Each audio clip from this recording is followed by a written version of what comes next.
Alright,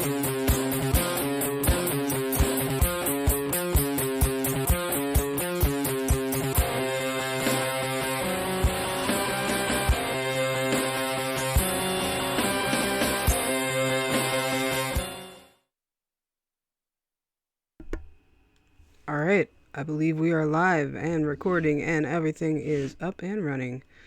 So I'm just gonna double check, make sure all looks good. Yup, we are live. Welcome guys. I know it's been a minute since I've done a live show, so that's why I thought maybe considering okay, so yeah, I mean, I hadn't done a live show in a while. I was not able to put together an episode for this month with there's a lot of things going on. So I decided it was a good opportunity to go do some live programming. So yeah, we'll see how this one goes. See what we do for next month. Might be another live show.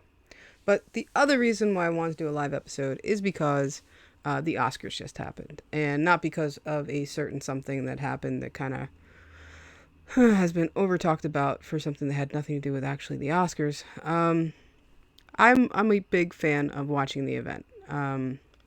I am a bona fide movie geek, movie nerd, and I watch it every year.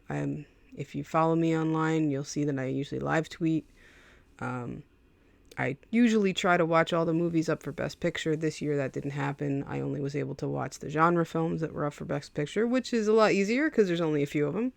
Actually, there were, if you count Best Animated, there were 3 that we were able to watch because of, I believe it was called The Mitchells versus the Machines, which is a science fiction film, animated sci-fi movie that I really enjoyed, that unfortunately did not win. But when you're going against Disney or Pixar, hey, that's a tough thing. I'm gonna hit record and I'm gonna start over, and we're gonna see what happens.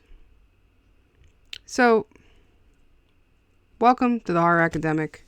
If you can see me or not, it's still a live show. So yeah, I had been rambling before I realized I didn't think I was actually running.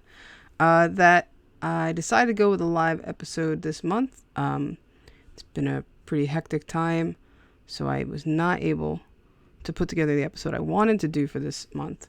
So instead I decided to do a special based on the Oscars, because I am a big fan of the Oscars. I watch it every year. I try usually to watch the majority of the films up for Best Picture, if not all of them.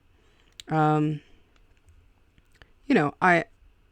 follow it, and unfortunately this year was a little strange, and there was stuff, but aside from that stuff, there was some other stuff that went down.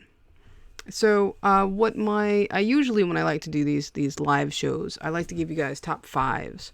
So I was like, okay, well, I'll do top 5 of my favorite genre films that have won Oscars. And you know what? I couldn't do it. Why? Because there aren't any. Well, not that there aren't any, but there's not enough for a top 5. So what I am going to do is I'm going to talk first about the top 3 horror movies, science fiction and fantasy films that are that have won Best Picture Oscars. Because like I said, there's only 3.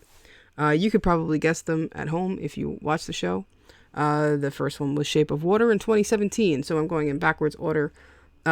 Second was Return of the King, 2003, and in 1991, of course, was Silence of the Lambs, the first film to break the barrier and actually make it to Best Picture.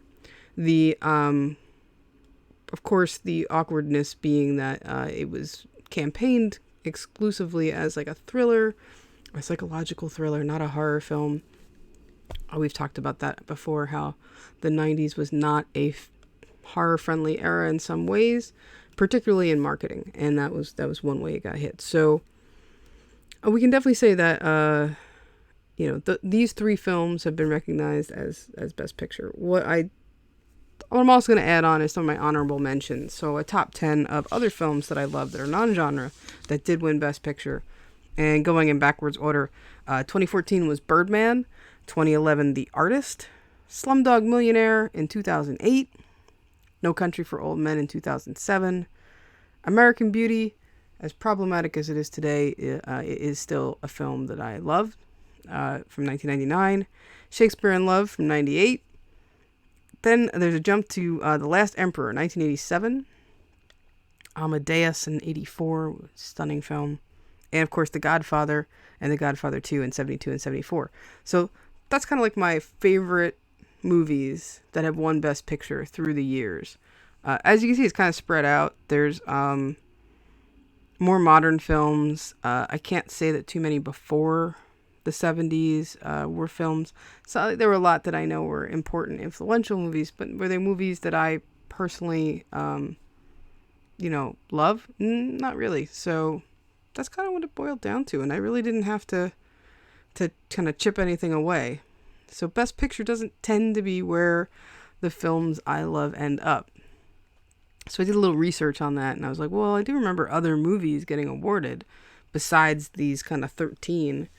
So how does that happen? So what we end up doing is there's a couple ways the Academy deals with genre films. One way is we're going to give them, maybe not Best Picture, but how about Best Screenplay? Or how about maybe even sometimes Best Director? That's a tough one. But definitely technical awards. And you could definitely see that this year with Dune. Dune won 6 Academy Awards, right? So we're talking production design, sound, visual effects, score, cinematography, and editing. All 6, I think, were excellent choices. Dune, I think, did all of those things extraordinarily well. Just happened to be an epic fantasy sci-fi classic. But, all of this is the usual way, right, that we see horror films kind of given that little glimmer of hope when it comes to Oscar season. And the other thing that most times you can kind of like predict in the Oscars is who's ever winning those technical tend to not be really in the running for Best Picture. So unfortunately they followed the trend, and 3 in, I was like, well, Dune's not getting Best Picture, Best Director, probably not Best Adapted Screenplay either. So, but we take what we can get, and 6 wins is still 6 wins for a film that I thought was excellent, and I can't wait for the sequel. So, I did mention Best Screenplay, right? A lot of films I like end up getting Best Screenplay. And again, not a lot in genre. So the best screenplays that were for genre films over the years, we have, going in sequential order, 2004, Eternal Sunshine of the Spotless Mind, Her in 2013, and Get Out, of course, in 2017. All 3 great screenplays. Interestingly enough, Eternal Sunshine is the first film in 2004 that is science fiction, horror, or fantasy to win that prize. So that's a long haul, considering this is what the 94th Academy Awards that just happened. So yeah, Best Screenplay, again, not particularly ample, genre winners there. But again, here's some other movies that I absolutely love that I'm going to give like total nod to as my kind of honorable mentions of non-genre films that have won Best Screenplay over the year. Let's see, we got Dead Poets Society in 89, Pulp Fiction in 94. That was a huge one. Oh my God, that was massive. Usual Suspects in 95, Fargo in 96, Lost in Translation 2003, Juno 2007, amazing script, Milk in 2008, Django Unchained 2012, that was a big one too. Promising Young Woman last year for 2020, marketed as a thriller, not a horror film, but that does kind of straddle the lines of a bunch of different genres, that film. So I'll give it to him on that one. So we got like 1, 2, 3, 4, 5, 6, 7, 8, 9. Now there were 2 films that I wasn't sure if I wanted to put on the list or not, and that was Chinatown and Network in 74 and 76. I don't know if they're really favorites of mine, but they're definitely important movies. But of course, the one that I do have to make number 10 is Citizen Kane in 1941. Best Screenplay, not Best Picture. So that's just a an indicator that not always what gets Best Picture is really the film that's remembered for that year. So I dug a little deeper again, and I'm like, all right, so where else do we see ways that this can happen? And so I was like, let me see Best Director. Those are kind of like the top three, right? So Best Director, only 2 genre films have won Best Director, and both of them won Best Picture that year. Silence of the Lambs, Jonathan Demme in 91, Return of the King, Peter Jackson in 2003. So that didn't really help us here, right? A couple other nods for director, ruling out ones that I'd already picked for Best Picture and Best Screenplay. We had a couple others that I actually thought are, really great movies that got Best Director that weren't already winners on the other 2 categories. Like The Quiet Man, John Ford, 1952. John Ford won a lot. So, of his films, this is probably my favorite. The Graduate, Mike Nichols in 67. That's a big one. French Connection, William Friedkin did not win for The Exorcist. He won for French Connection in 71. The Deer Hunter, that's a tough one, but a good one. Mike Cimino, directed that, Michael Cimino in 78. The Last Emperor, beautiful film, lovely. I love watching that movie. It's so amazing. Bernard Bertolucci in 87. And then more recently, Life of Pi was Ang Lee in 2012. That's also a visually stunning film. Really love. But also what I wanted to point out in the director's category, and I'm sure you guys know where I'm going to go with this, is that we did not get a female Best Director until 2009. 2009 with Catherine Bigelow for The Hurt Locker. I love some Catherine Bigelow films. Hurt Locker is not one of them. I know she was never going to win for Strange Days, but still, that's just a strange choice. But it honored her. I was explaining this to some of my students the other day, is sometimes with things like Best Director, you'll get these things where it's like, well, it might not be for this film we really think you deserve it, but we think you have a body of work that deserves it. So I'll give it that way. She has done some great movies. She had a real turn towards military films at this period, and maybe those are the films that more people watch than I do. I thought it was a good movie. I didn't think it was like amazing, but what do I know? Anyway, it got Catherine Bigelow a Best Director nod, so be it. I'm happy she has an award. I'm happy she finally broke that glass ceiling in the Academy to get a female winner of that award. So hats off to her for that. And of course, the last 2, Chloe Zhao, I'm sorry if I'm mispronouncing that one, who did Nomadland. She won last year. And of course, this week, Jane Campion for Power of the Dog. So what we had, 94 Academy Awards. I'm going to be honest, I don't know if, because looking through Wikipedia, I'll take another quick look here and see. I don't think the first few award shows, it doesn't start giving till 1927.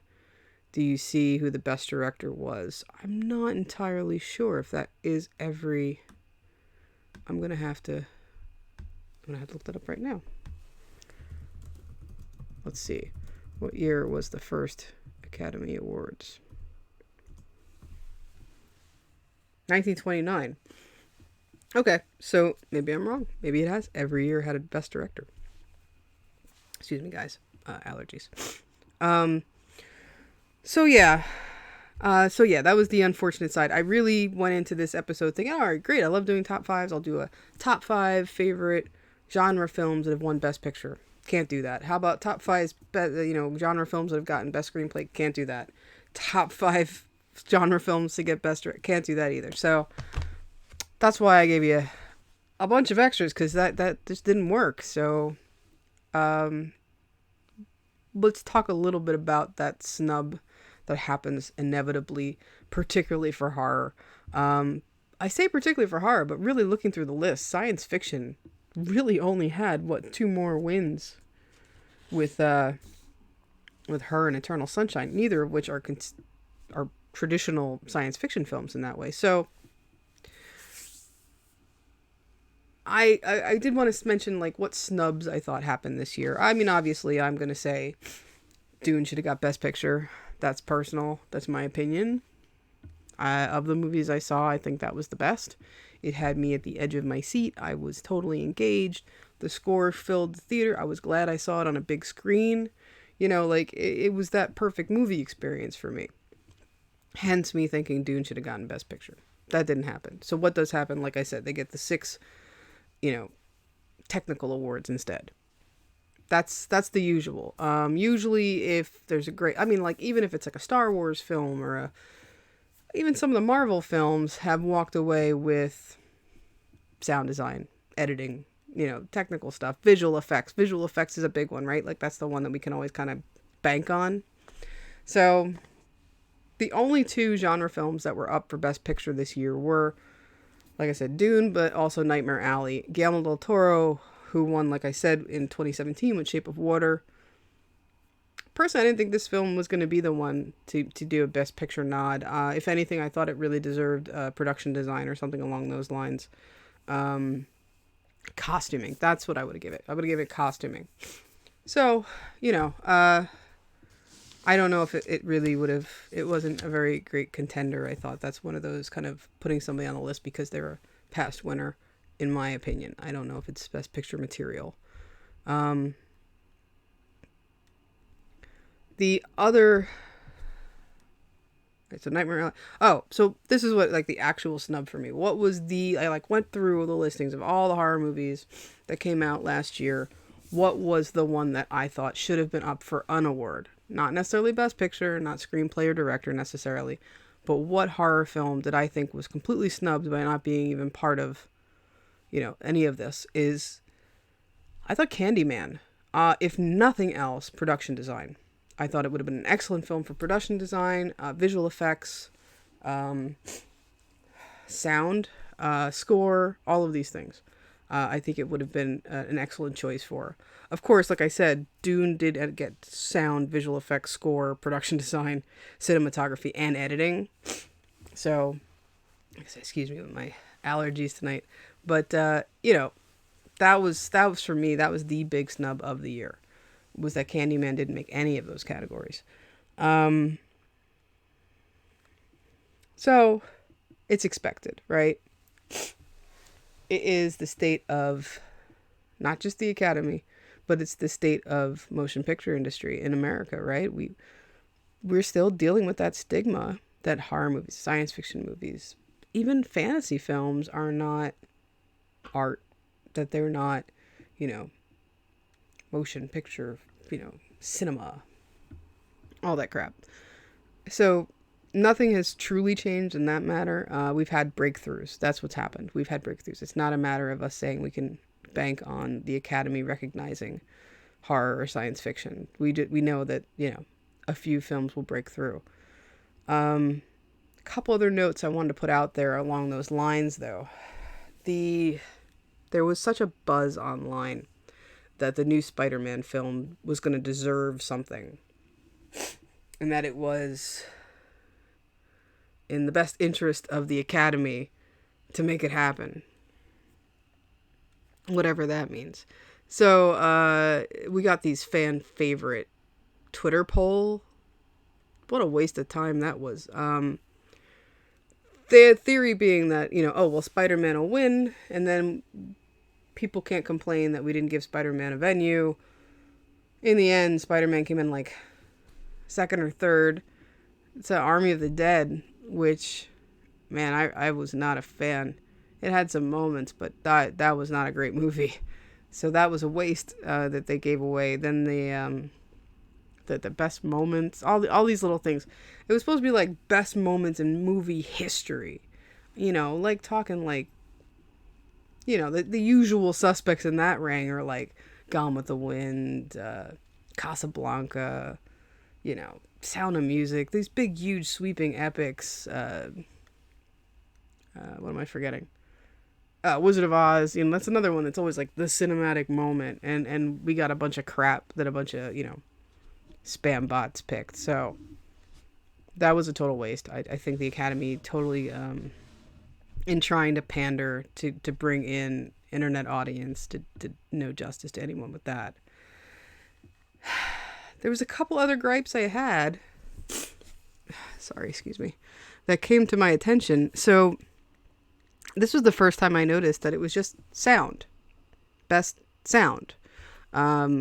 If you follow, up until 2019, apparently, we had sound editing or sound mixing. So sound producers or sound engineers had two options to win. Now, for some reason, we decided that the world can't handle two people in sound design and sound technicians winning awards. Like, what? Like, it was going to disalign the planets to keep giving an award to two people for sound. I'm sorry, you have to remember, half of what makes the motion picture experience what it is sound. I mean, I don't know, maybe as a film teacher, I'm like looking at this specifically one way and, not the way that they want me to look at it, but you can't have a movie without sound unless it's 19-aught something. So I was a little upset by that, as you can tell. Excuse me. Like I said, pardon my allergies. Which led me more to realize there was another thing missing from the show this year. As you may have heard, the big decision to save time was, what we'll do is we'll take 5 awards, I believe it was, and we'll give them out an hour before the show, before anybody's in the seats, to help speed up the program. And they picked like the Lifetime Achievement type awards, the Governor's Ball Award,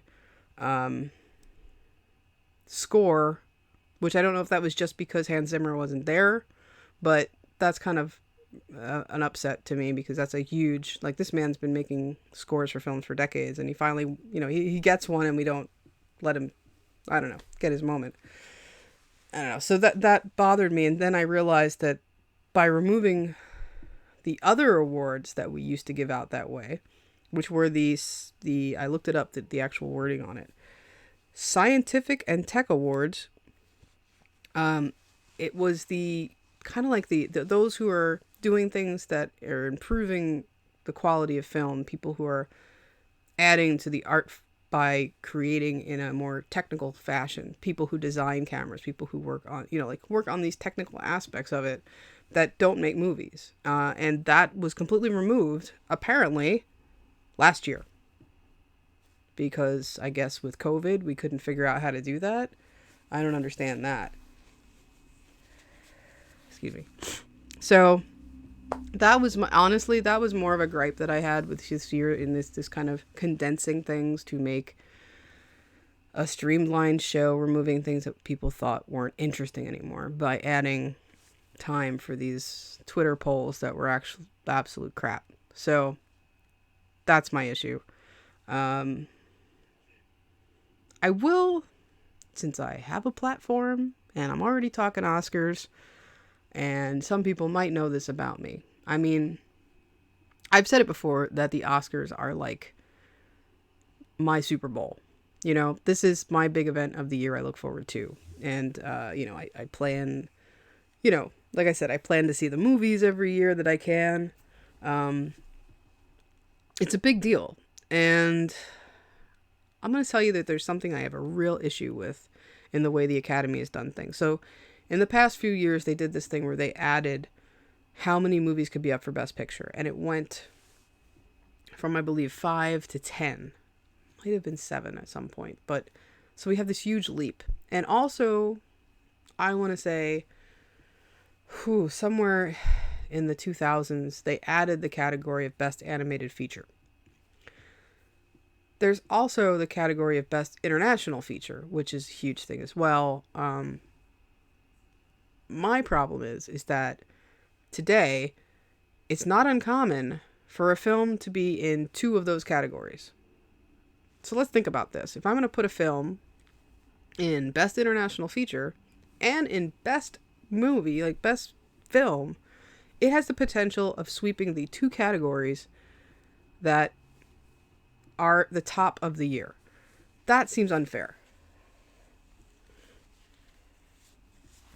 if you win Best International and then you win Best Picture, that seems too much.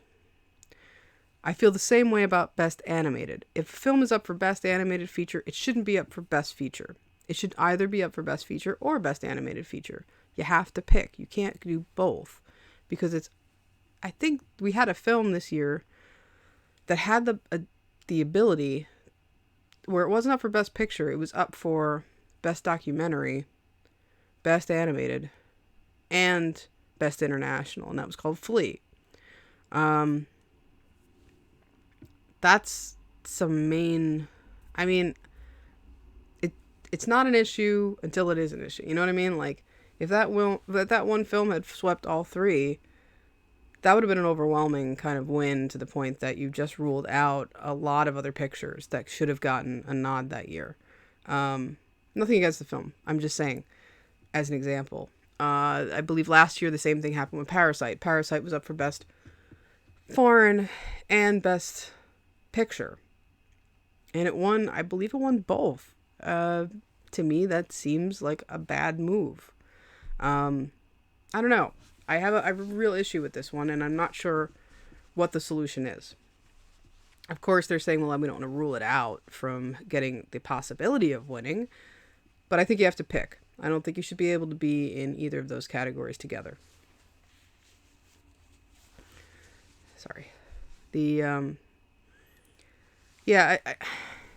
bugs me. There's something about that seems a little unfair. I mean, I wonder if even part of my problem with this is the creation of the animated option so that it's its own genre. Maybe that's not fair. Animated features should just be considered part of Best Features because unfortunately the way it goes, Best Animated tends to go to Pixar or Disney Studios. That's just overwhelmingly the case. Maybe that's an issue I have. If it can't compete with all the other films for Best Picture, is this like a door prize, you know? And also, as we kind of move away from being an American-centric program where it had been kind of like only American-made films could be up for Best Picture, does it not make sense to have even that international category anymore? If a film from another country can be up for Best Picture, then why do we even have an international category? We have directors, actors, other, technical positions that go to international films now. So I'm not quite sure that if we need to keep separating, I think we just have to kind of put them, I mean, we could say maybe foreign language, which I think is how it had been phrased in the past, so not in English. Okay, that seems a little nitpicky. Yeah, I'm not sure. I think this is an issue that the Academy needs to eventually deal with. I think that we might hit a point where it happens more than once. Like Parasite might not have been a fluke now, as films from other countries are far more accessible in America, thanks to streaming. I don't know. I think that we gotta look and see what happens. I don't think they're going to change their policy anytime soon, but I wish they would. That's my opinion.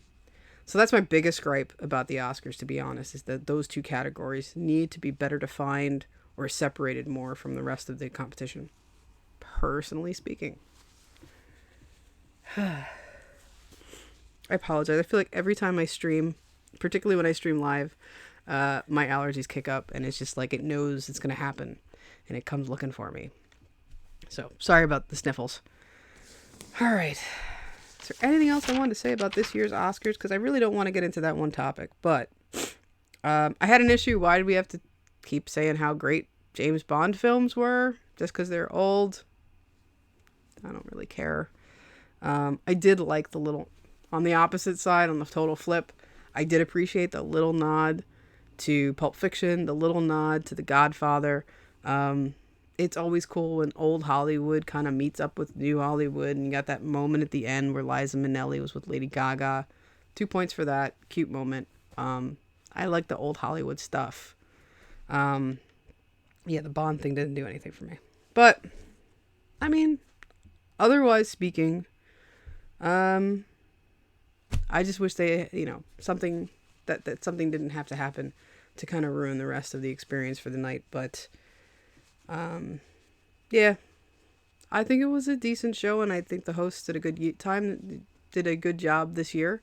I think the idea of having 3 hosts was a really good idea to kind of like spread out the duty, give everybody a little bit more, could move faster. Don't really know why we have to have hosts and presenters. Seems redundant. Seems like a time waster. Would just had the 3 of them just take turns. I think that would have been quicker and easier. I know they're just trying to figure out how to get more celebrities on stage, but look what happens. And the biggest takeaway is that there will definitely be security at next year's Academy Awards for the stage. All that being said, yay for Dune getting their 6 Academy Awards, regardless of what categories they are. If people don't think they're important categories, score is, by the way, amazing category. Cinematography, editing, both huge categories. Sound, production design, visual effects, it's all good stuff. And that's where I look for my favorite films every year. I look in those categories. So, congrats to Dune. Hope you enjoy this live Oscar special, which you're probably not watching live, but I will post everywhere so that you can soon. Alrighty? Thanks, guys. Have a good night. I'm going to take one quick look and see if there's anything in chat. I do not see anything in chat. Nothing in chat, so if you do have a question or a comment, something that you want to add on to this, reach out to me on Twitter or Facebook or Instagram, or check out my YouTube page. And hope to see you next time on the Horror Academic. Good night.